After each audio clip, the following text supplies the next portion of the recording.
Hello, this is the second of a two-part tutorial on the drug guideline.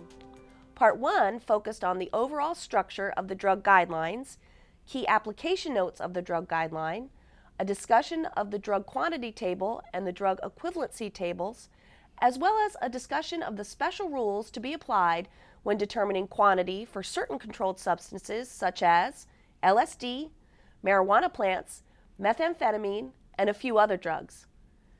Today's discussion will focus on several key specific offense characteristics in 2D 1.1. Let's begin by looking at specific offense characteristic B1 that provides for a 2-level increase in the offense level if a dangerous weapon, including a firearm, was possessed.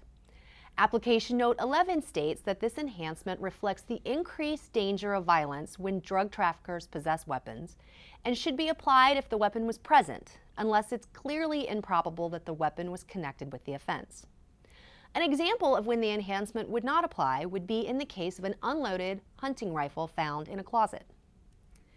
The next specific offense characteristic that we will discuss is specific offense characteristic B2 that provides a 2-level increase in the offense level if the defendant used violence, made a credible threat to use violence, or directed the use of violence. This specific offense characteristic was added to 2D 1.1 in response to the Fair Sentencing Act of 2010. The Fair Sentencing Act of 2010 was enacted by Congress in an effort, among other things, to decrease the disparity in sentencing between offenses involving powder cocaine and offenses involving crack cocaine. 2D 1.1, Application Note 11, provides guidance on the application of both the weapon enhancement at 2D 1.1 B1 and the violence enhancement at 2D 1.1 B2. In general, these enhancements are to be applied cumulatively, that is, added together. However, in the case in which the defendant merely possessed a dangerous weapon but did not use violence, make a credible threat to use violence, or direct the use of violence, then the violence enhancement at 2D 1.1 B2 would not apply. Also, if you have a case in which the defendant has been convicted of a violation of 18 U.S.C. Section 924C, the use of a firearm in a drug trafficking offense, as well as the underlying drug trafficking offense, there is a special rule that applies. The special rule is located at Guideline 2K2.4, the guideline for violations of 18 U.S.C. Section 924C. Application Note 2 directs that if a sentence is imposed under 2K2.4 in conjunction with the sentence for an underlying offense, do not apply any specific offense characteristic for possession, brandishing, use, or discharge of an explosive or firearm when determining the sentence for the underlying offense. In other words, when you have a case involving a defendant convicted of a violation of 18 U.S.C. Section 924C, as well as the underlying drug offense, specific offense characteristic B1 for the possession of the weapon would not apply. Similarly, 2K2.4 Application Note 2 states that when a sentence for a 924C violation also accounts for conduct that would subject the defendant to an enhancement under 2D 1.1 B2 pertaining to the use of violence, credible threat to use violence, or directing the use of violence. Thus, 2D 1.1 B2 would also not apply when determining the guideline range for the underlying drug offense. Next, we will discuss specific offense characteristic B12 that provides a 2-level increase if the defendant maintained a premise for the purpose of manufacturing or distributing a controlled substance. This is another specific offense characteristic that was added to the drug guideline as a result of the Fair Sentencing Act of 2010.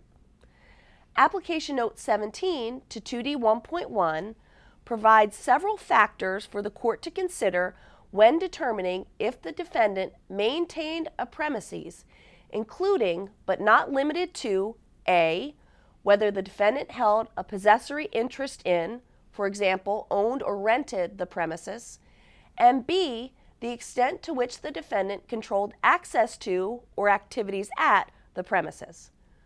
Next, we will look at specific offense characteristic B13 that provides a number of different increases as well as floors for offenses involving the production of amphetamine and/or methamphetamine. Approximately 18% of all drug cases sentenced in 2011 involve methamphetamine.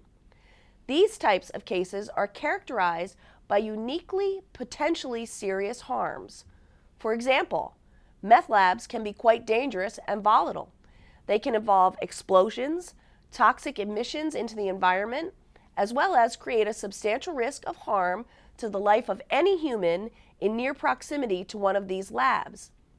Specific offense characteristic B13 is designed to address these harms. Since the specific offense characteristic covers a wide range of conduct associated with these offenses, the court is directed to apply the enhancement that addresses the most serious harm and therefore the greatest increase. Application Note 18 should be read in conjunction with this specific offense characteristic and provides guidance for determining if there has been a toxic emission from the offense, as well as provides factors for the court to consider in determining if the offense has created a substantial risk of harm.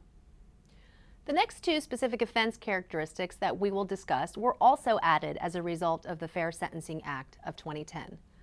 One of the goals of this legislation was to focus the drug guideline more on the particular role that a defendant played in the drug offense. In other words, if the defendant played a more aggravating role in the offense or a more minimal role in the offense.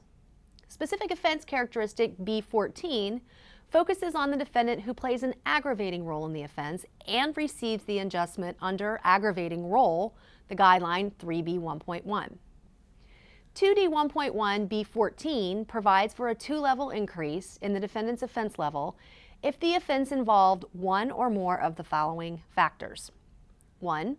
The defendant used fear, impulse, friendship, affection to involve another in the drug offense if that individual received little or no compensation from their involvement, or that individual had minimal knowledge of the scope and structure of the enterprise. 2. The defendant, knowing that an individual was less than 18 or 65 or older, pregnant, or unusually vulnerable due to physical or mental condition or otherwise particularly susceptible to the criminal conduct, distributed a controlled substance to that individual. 3. The defendant was directly involved in the importation of a controlled substance. 4. The defendant engaged in witness intimidation, tampered with or destroyed evidence, or otherwise obstructed justice in connection with the investigation or prosecution of the offense. Or 5. The defendant committed the offense as part of a pattern of criminal conduct engaged in as a livelihood. Application Note 19 to the drug guideline provides guidance to the court for applying the specific offense characteristic, with a specific direction to avoid double counting issues when applying Chapter 3 adjustments that also address some of the same conduct that is covered by the specific offense characteristic. As we have seen, 2D1.1B14 addresses the defendant who plays an aggravating role in the drug offense. On the other hand, specific offense characteristic B15 addresses the defendant who plays a minimal role in the drug offense and receives an adjustment under Guideline 3B1.2a as a minimal participant. 2D1.1B15 provides a two-level decrease in the defendant's offense level determination if all of the following factors are involved in the offense. 1. The defendant was motivated by an intimate or familial relationship or by threats or fear to commit the offense and was otherwise unlikely to commit such an offense. 2. The defendant received no monetary compensation from participation in the drug offense. And 3. The defendant had minimal knowledge of the scope and structure of the enterprise. The final specific offense characteristic we will discuss today is B16, that provides a two-level decrease in the determination of the defendant's offense level if the defendant meets the criteria set forth in subdivisions 1 through 5 of subsection A of 5C1.2, also known as the safety valve provision. The criteria set forth in subdivisions 1 through 5 of section A of 5C1.2 are: 1. The defendant does not have more than one criminal history point as determined before any departures pursuant to 4A1.3b. 2. the defendant did not use violence or credible threats of violence or possess a firearm or dangerous weapon in connection with the offense. 3. The offense did not result in death or serious bodily injury. 4. The defendant was not an organizer, leader, manager, or supervisor of others and was not engaged in a continuing criminal enterprise. And 5.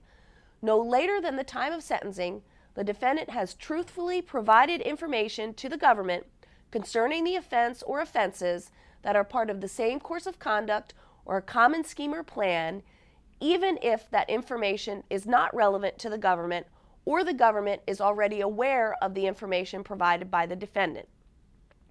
Any defendant who is sentenced under 2D1.1 and meets these 5 criteria will receive a 2-level decrease in the determination of their offense level without regard to whether the defendant was convicted of an offense that subjects the defendant to a mandatory minimum term of imprisonment.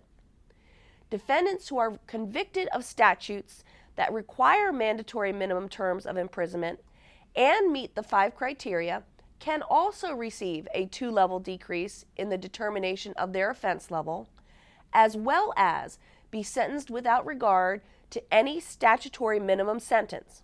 However, please be aware that a defendant need not be subject to a mandatory minimum term of imprisonment to receive the 2-level decrease.